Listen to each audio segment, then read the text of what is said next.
The conference room on Nexus 7 station was built to impress. The walls were made of clear crystal that showed the stars beyond, and the table in the center could seat representatives from 50 different species. Today, only a dozen seats were filled. This was supposed to be a simple trade meeting about mining rights in the outer systems. Nobody expected it to become the start of a war. Heian-Wu sat at the human delegation table, reviewing the contract on his datapad. He had been Earth's ambassador for 6 years now, and he knew how these meetings worked. The bigger empires would push, and the smaller species would bend. Humanity was somewhere in the middle. Not powerful enough to demand respect, but not weak enough to be ignored completely. It was a careful balance. Across from him sat Prime Legate Verthax of the Velkhari Dominion. The Velkhari looked like walking nightmares to human eyes. All sharp edges and dark armor plating that was actually part of their bodies. Their empire had ruled a quarter of the galaxy for 12,000 years. They were used to getting what they wanted. The negotiation had been going on for 3 hours. Humanity wanted fair compensation for mineral rights in 3 systems they had colonized. The Velkhari wanted those rights for almost nothing. Standard procedure was to meet somewhere in the middle. Everyone would compromise, and the meeting would end with drinks and fake smiles. But Verthax was not in a compromising mood today. He stood up suddenly, his chair scraping against the floor. The sound made several of the smaller species flinch. Heian-Wu just looked up from his pad and waited. "This is taking too long," Verthax announced. His voice came out like gravel, grinding together. "The Velkhari Dominion has decided to simply take what we need. The 3 human colony worlds of Terra Nova, New Busan, and Frontier's Edge now belong to us. Consider it payment for wasting our time with these pointless talks." The room went silent. This was extreme, even for the Velkhari. Taking colonies from another council species without approval was technically against galactic law. But the Velkhari were powerful enough that nobody usually challenged them. They had done this before to smaller species. Those species had always backed down. Heian-Wu set his pad down carefully. He looked at Verthax with no expression on his face. Those worlds have a combined population of 40 million human citizens. You cannot simply take them. Verthax made a sound that might have been laughter. We can, and we are. You have 72 hours to evacuate your people. After that, any humans remaining will be removed by force. These are our terms. Accept them, or face the consequences. The other species in the room shifted uncomfortably. The Thrace Collective representative looked away. The Morellian diplomat studied his hands. Nobody wanted to get involved in a fight between the Velkhari and anyone else. It was safer to stay quiet and pretend not to notice. Heian-Wu stood slowly. He was not a tall man, and Verthax towered over him by at least 2 feet. But something in the way Heian-Wu stood made the room feel different. Colder somehow. "I need to consult with my government," Heian-Wu said quietly. "I request a 1-hour recess." Verthax waved a clawed hand dismissively. "Take your hour. The answer will be the same. You will evacuate, or you will be removed. The Velkhari Dominion has spoken." Heian-Wu left the conference room without another word. His assistant followed him, practically running to keep up.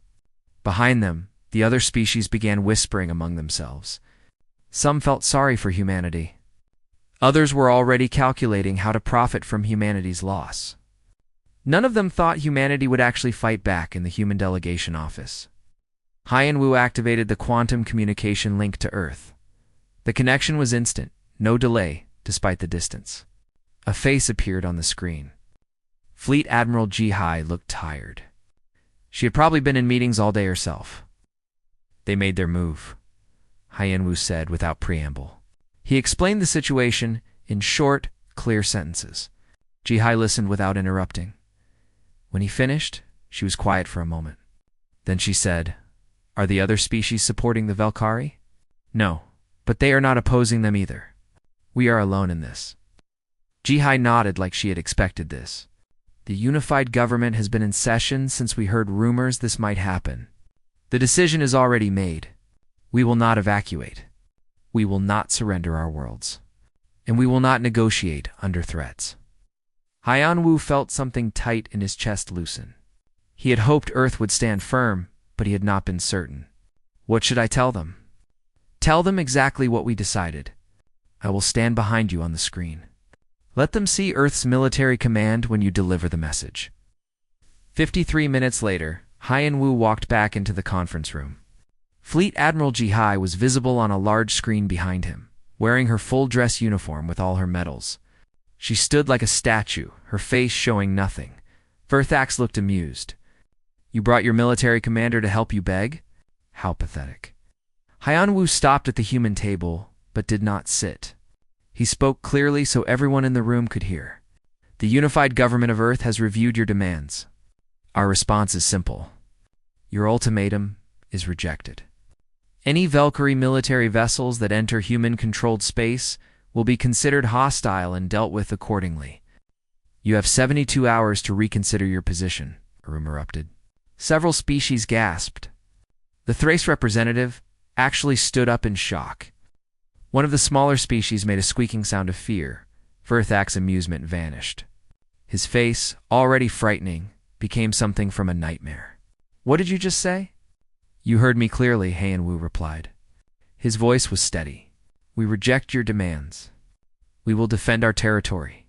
If you want war, you can have war. Verthax took 3 steps forward.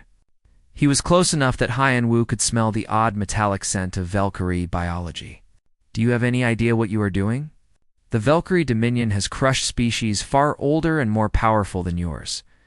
We have 600 warships in our 4th battle fleet alone. How many do you have? 70, 80. You cannot win this fight. Haiyan Wu did not step back. He looked up at the massive alien and said quietly, Perhaps, but you will learn that humans do not surrender just because the odds are bad. You wanted to take our worlds by force. Now you will have to take them by force. Good luck with that. Verthak's rage filled the room like heat from a furnace. Then the Valkyrie Dominion officially declares war on humanity. Your species will be made an example of. When we are done, every other species in this galaxy will know what happens when you defy the Valkyrie. The room was silent again. This was it. The moment that could not be taken back. A declaration of war between a galactic empire and a species barely 2 centuries into space travel. Haiyan Wu smiled then.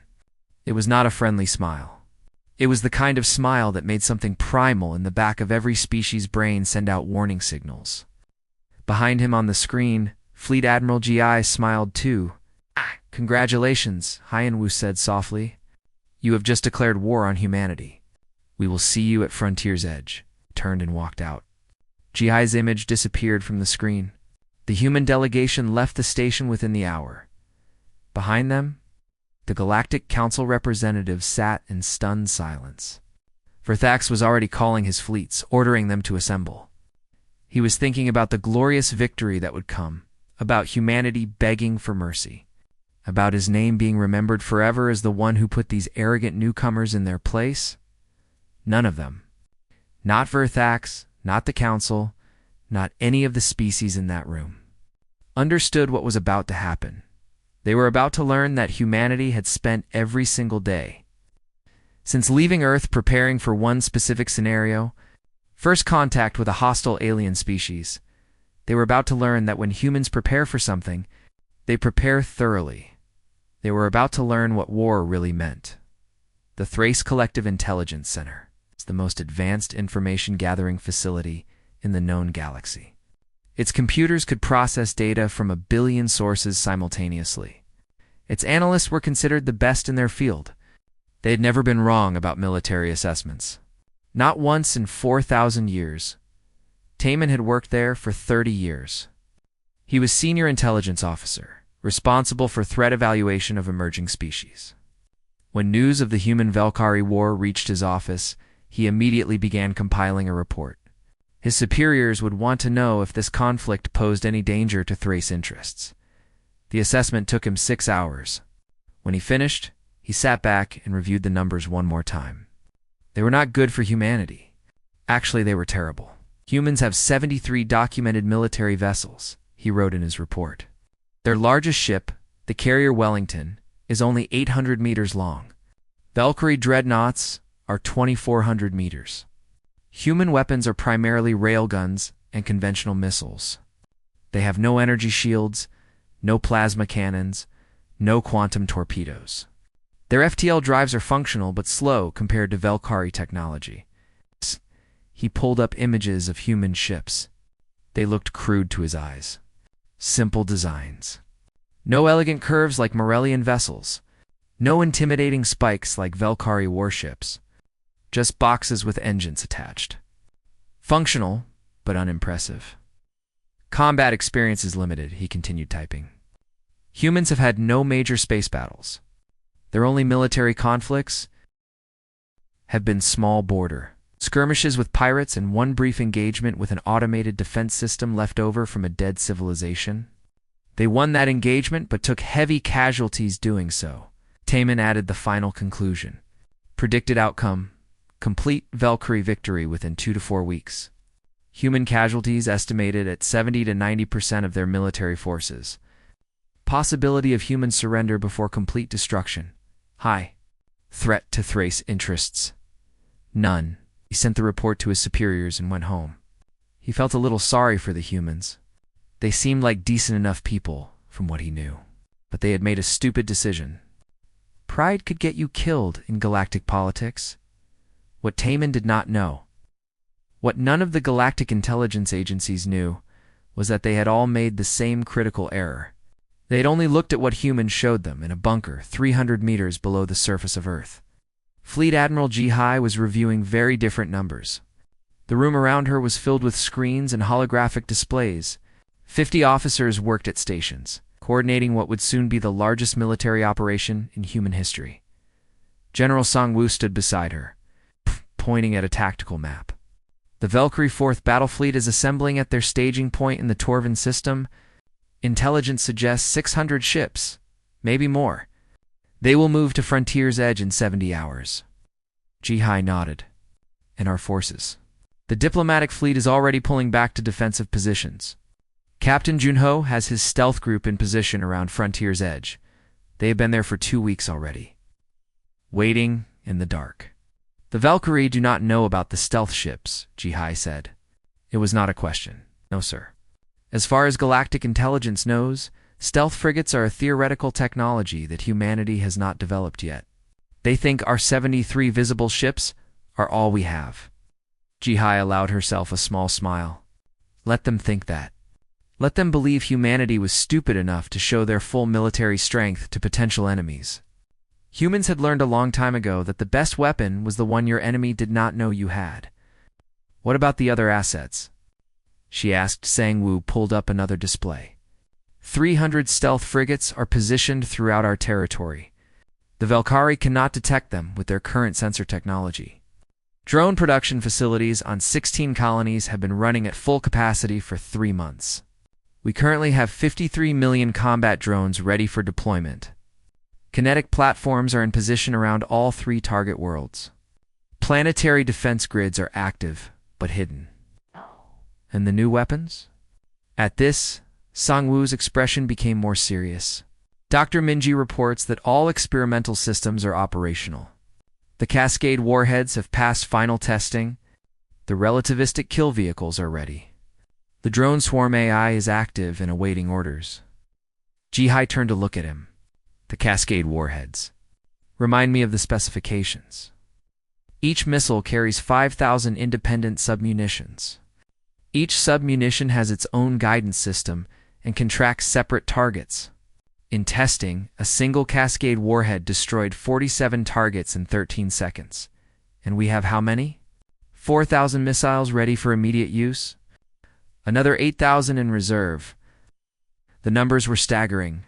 One Cascade warhead could potentially destroy an entire Valkyrie squadron. 4,000 could theoretically engage every ship in their fleet multiple times over. But Ji-Hai had learned not to rely on theoretical numbers. Real combat was messy, in another part of the facility. Dr. Minji was conducting a final briefing for the weapons development team. She was a small woman with graying hair and sharp eyes that never seemed to blink. She had spent 20 years developing weapons systems, and she took her work very seriously. The Valkyrie think they understand human technology, she told her team. They have analyzed our public ships. They have studied our commercial vessels. They think we build everything the same way they do.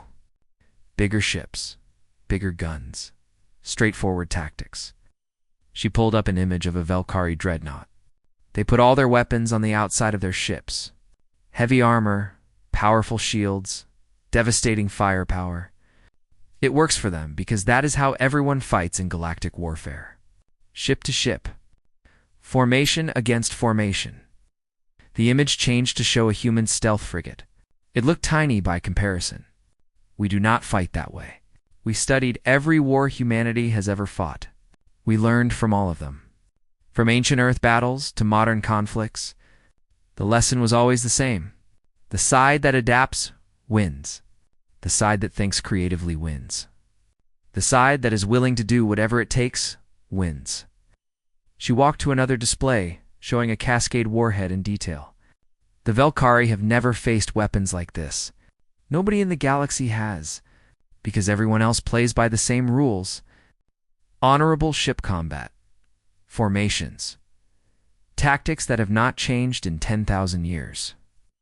One of her team members raised a hand. What about the other species? Will they intervene? Minji shook her head. Intelligence says no. The Thrace and Morellians will stay neutral. The smaller species are too afraid. This will be between us and the Valkyrie, which is exactly what we wanted. Another team member asked, are we sure the weapons will work as designed? We have never tested them against real Valkyrie shields. The weapons will work, Minji said with complete confidence. We built them specifically to counter Valkyrie technology. We have been studying their ships for 30 years. We know their weaknesses better than they do. On the stealth frigate Silent Knife, Captain Junho was conducting his own briefing. His ship floated in the darkness near Frontier's edge, completely invisible to any sensors. Around him in the black were 99 other stealth frigates, all waiting. The Valkyrie will arrive expecting to see evacuation ships or maybe a small defense force, he told his crew. They will not expect an ambush. They will not expect weapons they have never seen before. They will not expect to die. His weapons officer spoke up. Sir, what are our rules of engagement? Junho looked at her. There are no rules. The Valkyrie declared war. They threatened our colonies. When they arrive, we destroy them. All of them. No survivors. No mercy. We send a message that attacking humanity is a death sentence. The officer nodded. She had family on Frontier's edge. Everyone on the ship had someone on one of the threatened colonies. This was not just military duty. This was personal. Back on Earth, Ambassador Hanwoo was speaking with the unified government in emergency session. The president asked him the question everyone was thinking. Can we win this? Hanwoo thought about everything he had learned in the past few hours. The secret ships, the hidden weapons, the years of preparation that nobody knew about. Yes, he said simply, we can win. The question is, what happens after? What do you mean? The galaxy thinks we are weak. When we destroy the Valkyrie fleet, when we show them what we are really capable of, everything changes. They will fear us. Some might even hate us. We need to be ready for that. The president was quiet for a moment. Is there any way to avoid this war? We could surrender the colonies. Give the Valkyrie what they want. Appear weak and hope they leave us alone after. We cannot do that. I know Hanwoo said. Which is why we are going to show the galaxy who humanity really is. Not the friendly newcomers who smile and trade and follow the rules, but the species that has survived ice ages and plagues and world wars, the species that split the atom and walked on the moon and refused to give up no matter how bad things got. The species that wins. The president said quietly, yes, the species that wins. Across human space, military forces moved into position. Soldiers said goodbye to their families.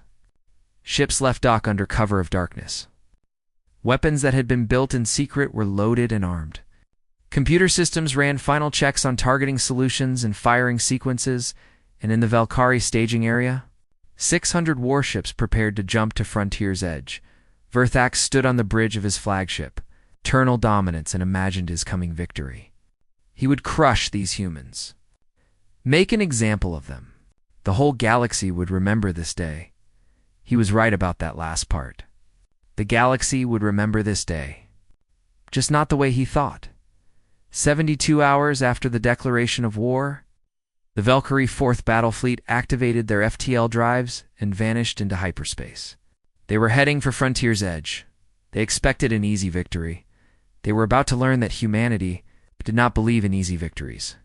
Humanity believed in overwhelming force, careful planning, and absolute commitment.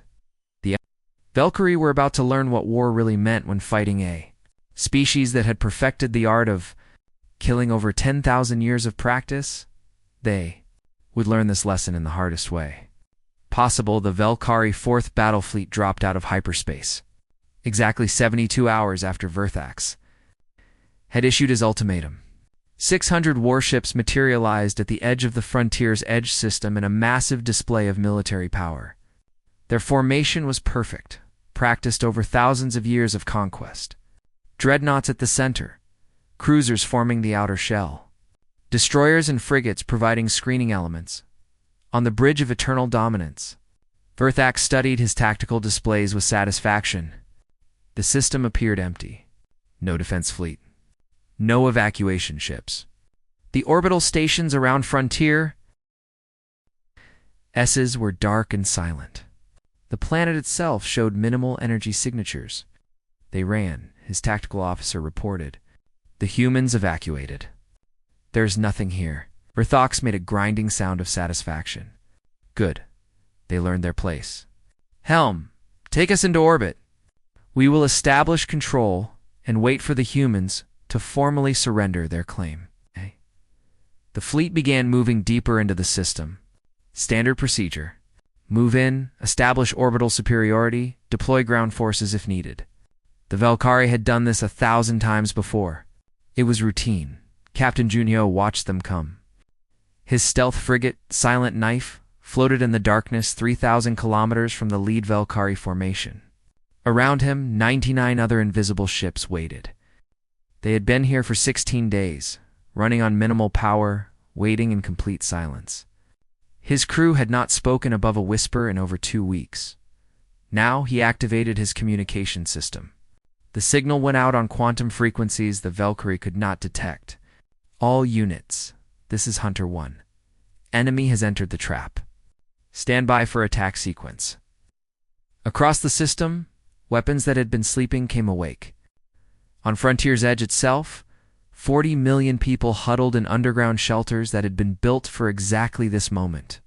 They could feel the vibrations through the rock as massive defensive.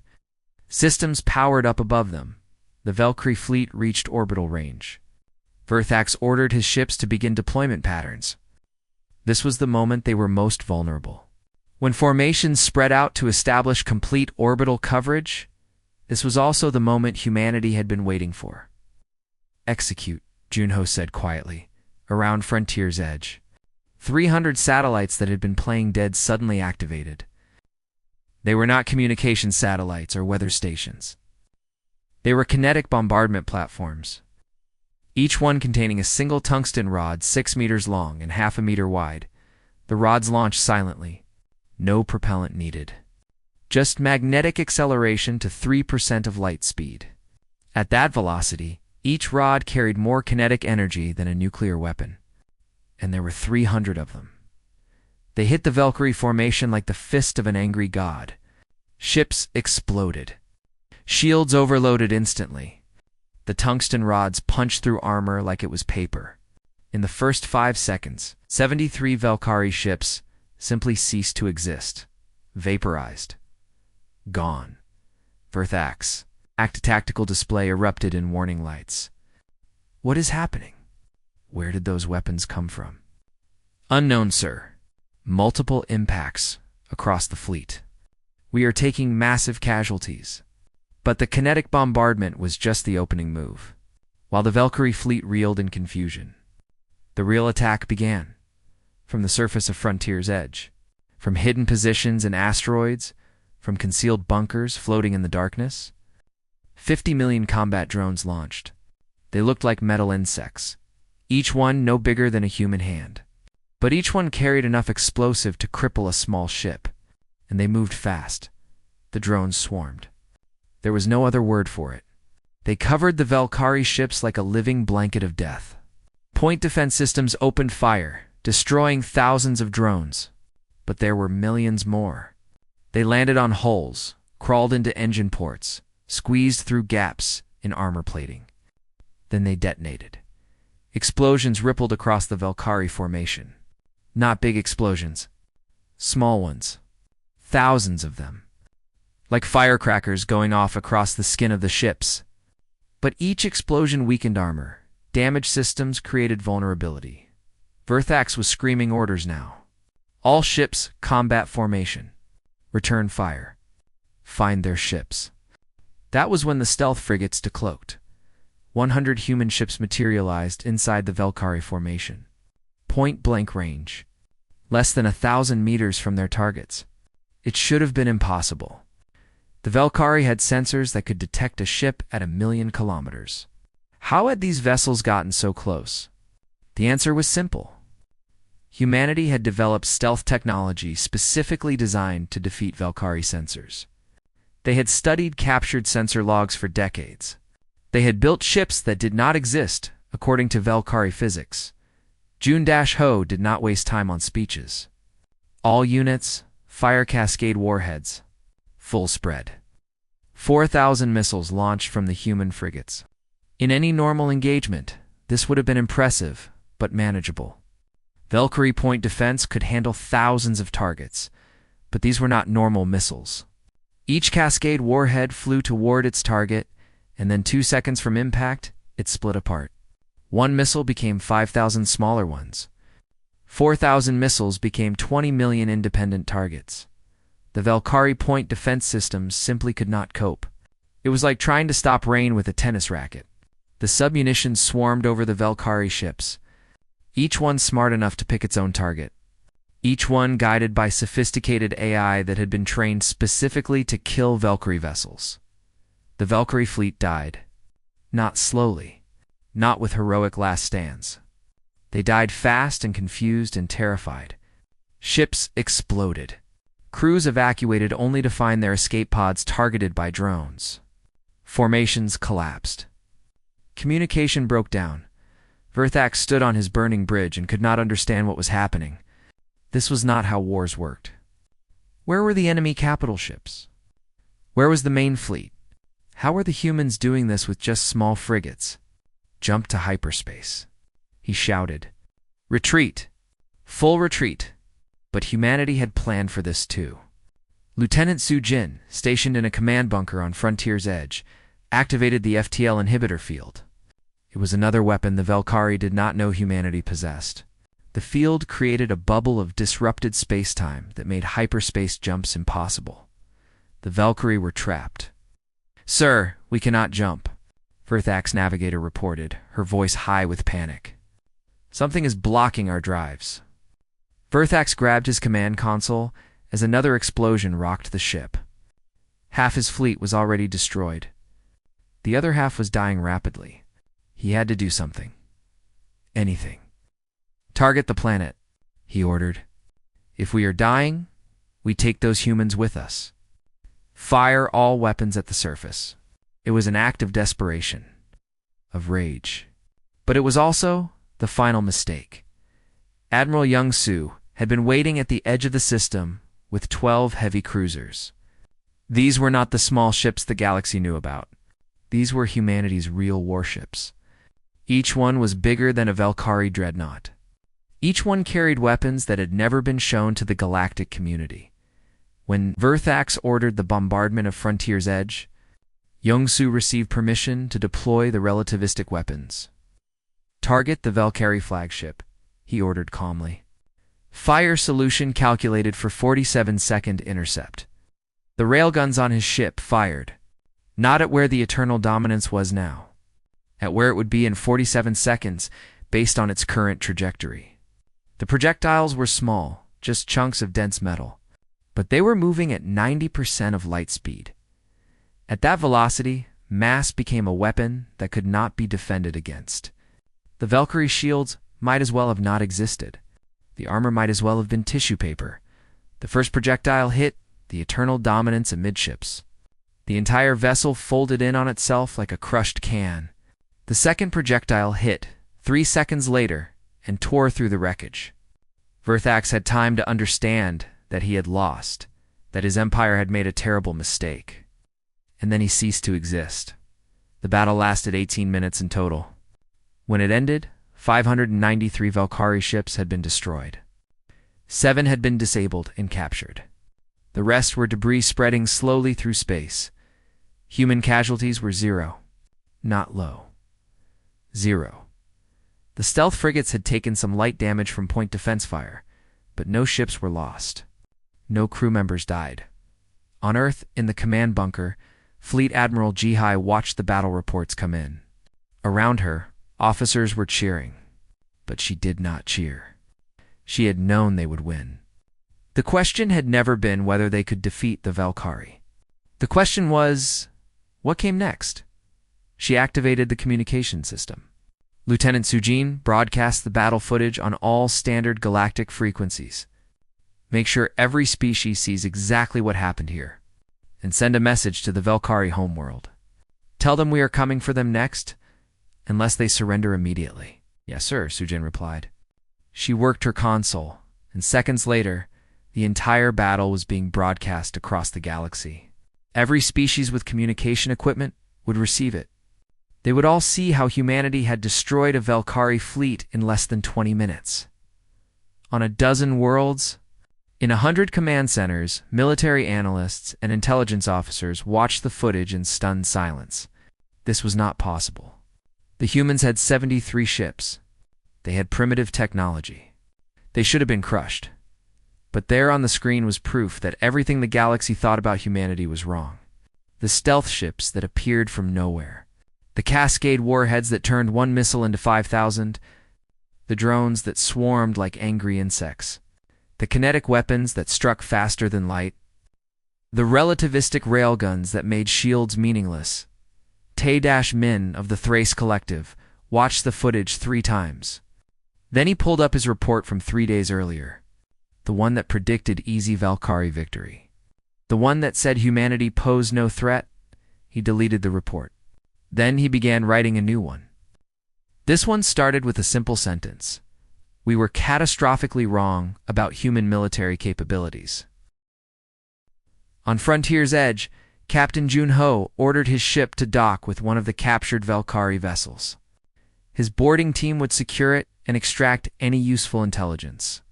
But first, he took a moment to look at the debris field that had been a Valkyrie fleet. This was what happened when you threatened humanity. The Valkyrie had thought they were declaring war on a weak species. They had been wrong. Humanity was not weak. Humanity was patient, careful, and absolutely terrifying when provoked. The galaxy was about to learn that lesson. And humanity was not done teaching it yet. Galactic Council convened in emergency session 6 hours. After the Battle of Frontier's Edge, the hall that normally echoed with diplomatic speeches and careful negotiations was silent. On the main display screen, the footage of the battle played on repeat. 600 Valkyrie ships destroyed in 18 minutes. No human casualties. The Morellian ambassador spoke first, his voice careful and measured. I move that the Council recognize this conflict as an internal matter between the Valkyrie Dominion and humanity. We should not intervene. The motion passed unanimously. Every species voted to stay out of it. Even the traditional Valkyrie allies abandoned them. Nobody wanted to fight an enemy that could do what humanity had just done in the Valkyrie capital of Velkrith Prime. The Dominion Council was in chaos. Verthax was dead. The 4th battle fleet was gone, and humanity had broadcast footage of the battle across the entire galaxy. It was humiliating. More than that, it was terrifying. Councillor Thexfer tried to restore order. We must respond. We cannot let this stand. Deploy the 2nd fleet. Double the 3rd fleet and send them as well. We will crush the humans with overwhelming force. But before the orders could be sent, new information arrived. Human ships had been detected deep inside Valkyrie territory. Not just a few ships, dozens of them. Moving fast. hitting targets and disappearing before defenders could respond. Admiral Young-Soo was leading Task Force Retribution. His orders from Fleet Admiral Ji-hai had been simple and direct: make the Valkyrie hurt. Show them that declaring war on humanity meant their worlds were no longer safe. He studied the tactical map of Valkyrie space. Target the shipyard at Velkreth 7. For orbital facilities, 8 construction docks, estimated 600 vessels in various stages of completion. His operations officer looked at the numbers. Sir, that target is protected by the Velkreth Home Defense Fleet. 50 ships minimum. They will outnumber us 3-1. Young-Soo smiled coldly. Then we will use the same tactics as Frontier's Edge. They still do not understand how we fight. Nav, plot an approach vector that keeps us hidden behind the system's gas giant until we are ready to strike. 12 hours later, the Velkreth shipyards erupted in flames. Human ships appeared from nowhere, launched their cascade warheads, and vanished back into the darkness before the home defense fleet could properly respond. By the time Valkyrie ships reached the shipyard, there was nothing left but wreckage. 400 billion credits of military infrastructure destroyed in 8 minutes. But Young-Soo was not done. His fleet jumped to 3 more systems in rapid succession. A supply depot here, a communication relay there, a military outpost in the next system. Each attack was precise, devastating, and over before the Valkyrie could mount a defense. The pattern was clear. Humanity was not interested in occupying Valkyrie worlds. They were interested in destroying Valkyrie's military capability. Every attack targeted military infrastructure, shipyards, supply bases, communication networks, weapon production facilities. In another part of Valkyrie space, Commander Yoonji was leading a very different kind of mission. She commanded the stealth ship Ghost Protocol, and her orders were to penetrate deep into enemy territory for intelligence gathering. Her ship was smaller than the stealth frigates, built specifically for covert operations. It could get closer to enemy installations than any other human vessel, and right now, it was docked with a Valkyrie military command station, hidden among the legitimate traffic. Team Alpha is inside, her tactical officer reported. They have bypassed security and are accessing the primary data core. Yoonji watched the timer. They had 12 minutes before someone noticed the security breach. Her team had to copy the entire Valkyrie military database and get out before that happened. 8 minutes passed. Then 10. At 11 minutes, her team leader sent the signal. Data acquired. Moving to extraction point. Sir, Valkyrie security teams are mobilizing, the tactical officer said. They know someone is in the system. Prepare for emergency departure, Yoonji ordered. Weapons. Arm all charges. If we have to fight our way out, we will. But there was no fight. Her team reached the extraction point. Ghost Protocol detached from the station, and they slipped away into the darkness. Behind them, the command station exploded. The charges her team had planted destroyed the station's primary computer core, erasing any evidence of the data theft. More importantly, they had copied the complete records of every Valkyrie military installation, fleet movement, supply route, and defensive position. Humanity now knew more about Valkyrie military operations than the Valkyrie knew themselves. The intelligence was sent immediately to Earth. Analysts began poring over it, looking for weaknesses, planning future strikes. Within hours, new target lists were being compiled, distributed to fleet commanders, but the most devastating strike was still being prepared. In a classified facility on Mars, Dr. Min-ji was conducting final tests on what she called the Cascade Protocol. It was not a weapon in the traditional sense. It was something much worse. The briefing room was packed with military leadership and government officials. Min-ji stood at the front, looking tired but determined. What I am about to show you is the most dangerous weapon humanity has ever created. It is also the weapon that will end this war. She activated the display. Tiny objects appeared, too small to see clearly. These are nanite swarms, self-replicating machines at the molecular level. Each nanite can disassemble matter at the atomic level and use that matter to create more nanites. Fleet Admiral Ji-hai leaned forward. How fast does it spread? In our tests, a single swarm consumed a decommissioned destroyer in 6 hours. The swarm doubled in size every 18 minutes. By the time the ship was completely disassembled, we had enough nanites to attack 50 more targets. The room was silent. Everyone understood what they were looking at. A weapon that could potentially consume entire fleets, entire worlds if left unchecked. This weapon was banned by every human ethics committee we have, Minji continued.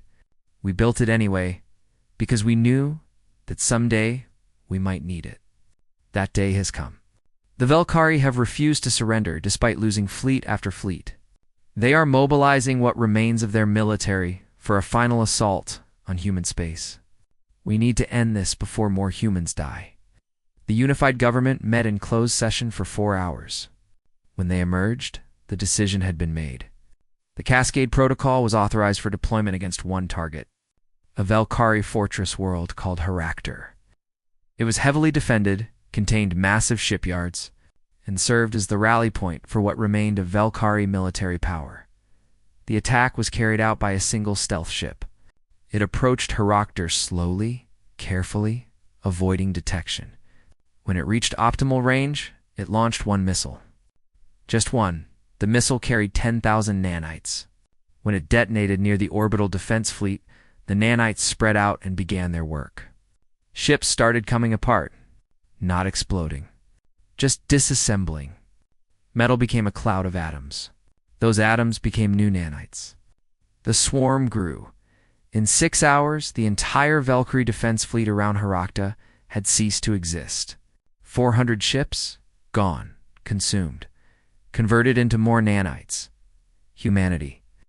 Broadcast another message to the Velkhari homeworld. It showed the time-lapse footage of the Harakter attack. Ships dissolving into clouds of gray dust. The dust spreading. Consuming more ships? Growing larger. Then came the words that made every Velkhari leader feel cold fear. This is what happens when you refuse to surrender. We have deployed our nanite weapons against your fortress world. They will consume your entire defense fleet. Then they will consume your orbital stations. Then your shipyards. We can stop them with a command code. Or we can let them continue. The choice is yours. You have 12 hours to surrender unconditionally. If you refuse, we will deploy the nanites against your homeworld. All life on Velkrith Prime will be disassembled at the molecular level. You will simply cease to exist. It was the most brutal ultimatum ever delivered in galactic history. Other species had threatened extinction before, but humanity had actually demonstrated the capability to carry it out. The footage showed it happening in real time. There was no doubt, no uncertainty, just cold, clear evidence that humanity could erase the Velkhari from existence if they chose to. The Galactic Council watched the ultimatum broadcast and said nothing. What could they say? The Velkhari had declared war. Humanity was fighting that war with every weapon they possessed. This was what total war looked like. On Velkrath Prime, the Dominion Council met in frantic emergency session. Councillor Thexfer had lost all his arrogance. We must surrender. There is no other option. They will actually do it. They will kill us all. Cannot surrender, another councillor protested. We are the Velkhari Dominion. VE ruled for 12,000 years. And we will rule for 0 years if we are all dead, Thexfer snapped. Look at what they have done. They destroyed our 4th fleet without casualties. They have raided dozens of our systems. They have stolen our military secrets. And now they have deployed a weapon that can consume entire worlds. We cannot fight this. We can only surrender and hope they let us survive. The vote was unanimous. 8 hours after the ultimatum was delivered, Velkhari Dominion sent an official communication to Earth. It was simple and direct. We surrender, unconditionally. Please stop the nanites. Tell us your terms. Fleet Admiral Jihai received the surrender communication and allowed herself a moment of satisfaction. Then she gave the order. Send the shutdown codes to the nanite swarms. Cease all offensive operations against Velkhari targets. Begin preparing the peace terms. Dr. Minji shut down the Cascade Protocol remotely. The nanites around Harkter stopped replicating, stopped consuming, and simply went inert. The threat was over. But the Velkari would never forget that humanity had held their entire species at the edge of extinction, and then decided to let them live. That was perhaps the most terrifying part. Humanity had the power to exterminate them. They had demonstrated that power clearly. And then they had shown mercy. It was a message as clear as the weapon itself. We can destroy you anytime we want. Remember that the war had lasted 6 weeks. The Velkari Dominion, an empire that had dominated a quarter of the galaxy for 12,000 years, had been brought to its knees by a species barely 2 centuries into space travel. But more than that, the galaxy had learned a lesson. Humanity was not what they appeared to be. Behind the friendly traders and polite diplomats was something ancient and terrible. A species that had spent 10,000 years learning how to kill efficiently. A species that had nearly destroyed itself 100 times and learned from each near disaster. A species that built weapons just in case and was willing to use them without hesitation. The galaxy would never see humanity the same way. Again, the peace negotiations took place on Earth. This was unusual. Normally, peace talks happened on neutral ground, on one of the council stations where no side had advantage. But humanity had insisted. The Velkari were in no position to refuse anything. Ambassador Hyanwu led the human delegation. Across the table sat what remained of Velkari leadership. They looked defeated, broken. These were beings who had once commanded fleets that conquered worlds. Now they sat in a human conference room and waited to hear their fate. The first 3 peace proposals from the Velkari were rejected immediately. They offered reparations but tried to maintain their military strength. They offered territory but wanted to keep their shipyards. They offered public apology but refused to accept war crime trials to Hyanwu, rejected each proposal with the same calm statement, "Not acceptable. Try again." The 4th proposal was different. The Velkari offered everything. Complete demilitarization of their border regions. Full payment of all human military costs. Public trials for war leadership, including those who had given orders to bombard civilian colonies. Recognition of humanity as a major galactic power. And the establishment of a permanent Velkari embassy on Earth, staffed by the families of their highest leadership. That last point was clever wording. Embassy families. But everyone understood what it really meant. Hostages. The Velkari were offering their own children as guarantee that they would never threaten humanity again. Hyanwu reviewed the terms carefully. Then he consulted with Fleet Admiral Jihai and the unified government. After 6 hours of discussion, he returned to the negotiation table. "These terms are acceptable," he said simply. "The war is over." The Velkar representatives actually sagged with relief. They had expected harsher terms. Occupation of their worlds, perhaps. Forced disarmament of their entire military. Complete dissolution of their empire. Instead, humanity was letting them survive as a coherent power, just one that would never threaten human interests again. What the Velkari did not fully understand yet was that the treaty was not the real punishment. The real punishment was what came after 2 weeks later. The Galactic Council convened for its first full session since the war ended. All 47 member species were present. The hall was packed. Every delegate knew this meeting would change everything. Ambassador Hyanwu stood to address the council. He did not look like a conqueror. He wore a simple suit. He spoke calmly and politely. But every being in that hall felt the weight of what humanity had done. The weight of the Velkari 4th Fleet dying in 18 minutes. The weight of nanite swarms consuming ships at the molecular level. The Velkari Dominion declared war on humanity for refusing to surrender 3 colony worlds. Hyanwu began. His voice carried clearly through the chamber. They assumed we would not fight back. They assumed we were weak because we had not threatened anyone. They assumed that patience meant fear. He looked around the room, making eye contact with delegates from a dozen different species. They were wrong. Humanity does not want to rule the galaxy. We do not want to conquer your worlds. We do not want to impose our will on other species. We want to be left alone to grow and prosper. We want trade and cooperation and peace. The silence in the chamber was absolute. But if any species threatens our worlds, threatens our people, threatens our existence, we'll respond with everything we have. We will not negotiate with threats. We will not compromise with aggression. We will not surrender to intimidation. We will fight, and we will win. The words hung in the air. This was not a threat exactly. It was a statement of fact, a clarification of policy.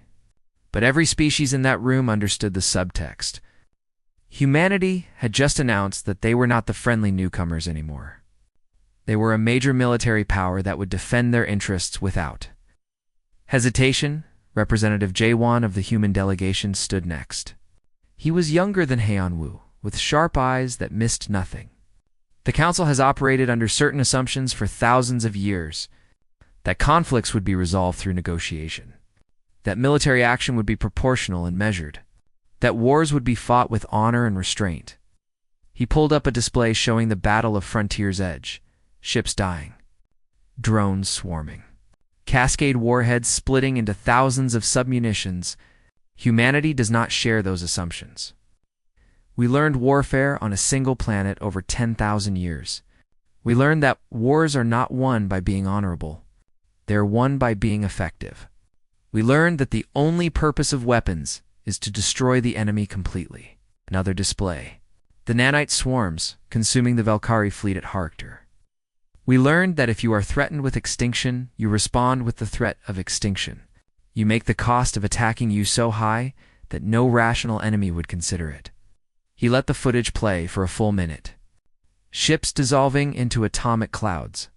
The swarms, spreading, consuming, growing. This is what war with humanity looks like, Jaewon said quietly. Not ship-to-ship duels.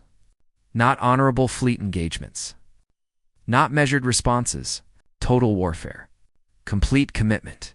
Every weapon we possess deployed without hesitation, and we possess weapons that most of you did not know were possible. He turned off the display. The Council can choose how it wishes to interact with humanity going forward. You can choose cooperation, trade, and peaceful coexistence. We would prefer this option. We genuinely want to be your partners in exploring and developing the galaxy. His expression hardened. Or you can choose hostility. You can view us as a threat. You can plot against us. You can attack our interests. If you choose this path, you will learn exactly what the Valkyrie learned. You will learn that humanity does not lose wars. Speech became known as the doctrine of proportional extinction. The basic principle was simple. Threaten one human colony, lose your fleet. Threaten humanity's survival, and your entire species faces extinction. It was brutal, uncompromising, and absolutely clear. The council vote that followed was unanimous. Humanity was granted permanent Security Council status with veto power over military actions. Human territory was recognized as inviolate. Any species that threatened humanity would face council sanctions before humanity had to respond themselves. In practice, this meant humanity had become the fourth major power in the galaxy, equal to the Thrace Collective, the Morellian sovereignty, and the old Valkyrie dominion. But unlike those empires that had built power over thousands of years, humanity had achieved it in 6 weeks of devastating warfare, Captain. Dunho was promoted to Admiral and given command of the new Deep Strike Fleet. His mission was simple: remain invisible, remain ready, and be prepared to strike anywhere in the galaxy on short notice. He commanded 300 stealth frigates now, with orders to expand to 500 within 2 years. Commander Yoonji became Director of Human Intelligence Services. Her job was to ensure that humanity always knew what potential enemies were doing. That human intelligence was always one step ahead. That humanity would never be surprised again. Dr. Mingji continued her work developing new weapons. But now she worked with a larger budget and more resources than ever before. The Cascade warheads had proven effective. The nanite swarms had ended the war. But she was already working on the next generation of weapons. Things that would make the nanites look gentle by comparison. We can never let them catch up, she told her team. Humanity's survival depends on us maintaining technological superiority. If other species develop weapons as effective as ours, we lose our advantage. we lose our security. So we keep pushing. We keep innovating. We stay ahead. Fleet Admiral G. High stood in her office on Earth and looked out at the night sky. Somewhere out there, the galaxy was adjusting to its new reality. Species that had ignored humanity were now sending diplomatic missions. Empires that had viewed humans as insignificant were now treating them as equals. Young species that had been bullied by the older powers were now looking to humanity as an example. She thought about the cost of what they had achieved. 0 human casualties in actual combat, but thousands of people who had worked themselves to exhaustion preparing for war. Scientists who had spent decades developing weapons they hoped would never be used. Soldiers who had trained for years for battles that might never come. Colonies that had been turned into fortresses because humanity could not afford to be unprepared. Was it worth it? She decided it was. Because humanity had survived. They had faced an empire 12,000 years old and won. They had proven that being new to galactic civilization did not mean being weak. They had earned their place not through conquest or subjugation, but through the simple demonstration that attacking humanity was a fatal mistake. Her communication console chimed. An ambassador from one of the smaller species wanted to discuss a mutual defense treaty. 3 more species wanted to establish trade agreements. The Thrace Collective was requesting a technology-sharing arrangement. The galaxy that had ignored humanity 6 weeks ago now desperately wanted human friendship. She smiled slightly. This was what victory looked like. Not conquest. Not occupation. Just respect. The galaxy had learned to treat humanity as equals. They had learned that humans were not to be threatened or intimidated or pushed around.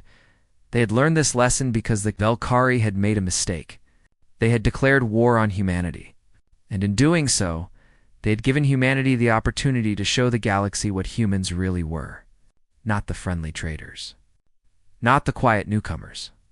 But survivors who would do whatever it took to protect their own in the Velkhari territory. In the ruins of their military might, the survivors tried to understand what had happened. How had they lost so quickly?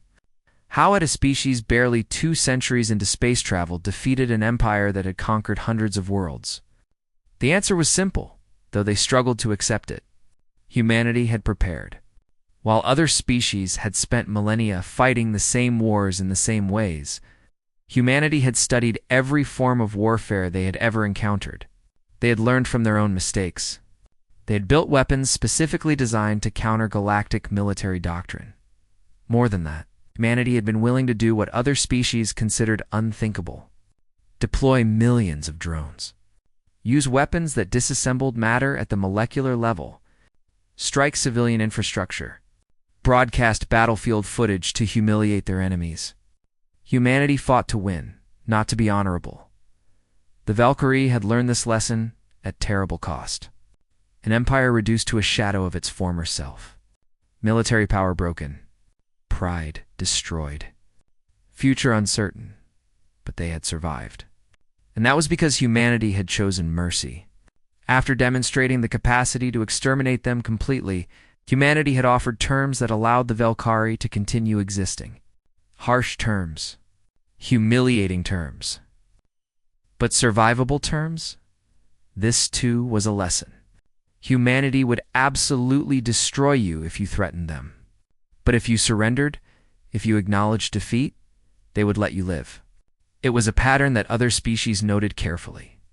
The humans were terrifying warriors, but they were not genocidal conquerors. On Earth. In a small apartment far from the military commands and diplomatic halls, a child asked her mother about the war. Did we win because we are stronger? The mother thought about how to answer. We won because we were smarter, because we prepared better, because we were willing to do what needed to be done. Strength is not just about big ships and powerful weapons. Strength is about being ready for anything. Are the aliens scared of us now? The child asked. Some of them are, the mother admitted. But fear is not the same as respect.